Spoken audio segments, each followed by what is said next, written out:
વાત વડોદરાની કે જ્યાં દૂધના ભાવને લઈને રાજકારણ ગરમાયું છે। વડોદરામાં દૂધના ભાવને લઈને વિવાદ વકર્યો છે। શિહોરાના પંથકના પશુપાલકોને વધુ ભાવ મળતા તેઓ અન્ય ડેરીમાં દૂધ ભરી રહ્યા હોવાના મુદ્દે રાણીયા દૂધ મંડળી દ્વારા દૂધ સ્વીકારવામાં ન આવતું હોવાના આક્ષેપ લાગ્યા છે। સમગ્ર મામલે પશુપાલકોનું કહેવું છે કે દૂધ રોજનું ઉત્પાદન છે, તેને સંગ્રહ કરી શકાતું નથી, તેથી જ્યાં યોગ્ય ભાવ મળે ત્યાં દૂધ વેચવું તેમની મજબૂરી છે। કોઈ સંસ્થા સામેનો વિરોધ નથી। જો તેમને રાણીયા દૂધ મંડળી યોગ્ય ભાવ આપશે તો તેઓ જરૂરથી અન્ય જગ્યાએ નહીં જ વેચે। જો અમૂલ ડેરી જેવો અમન ભાવ ફેર જો બરોડા ડેરી આપશે તો અમે ચોક્કસ અમે ત્યાં આગળ અમે બરોડા ડેરીની અંદર દૂધ ભરીશું।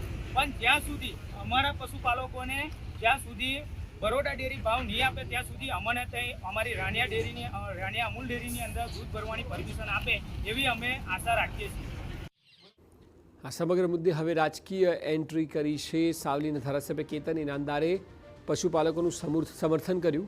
પશુપાલન મંત્રી જીતુ વાઘાણીને પત્ર લખીને પશુપાલકોને દૂધના પોષણક્ષમ ભાવ મળી રહે તેવી માંગ ઉઠી છે।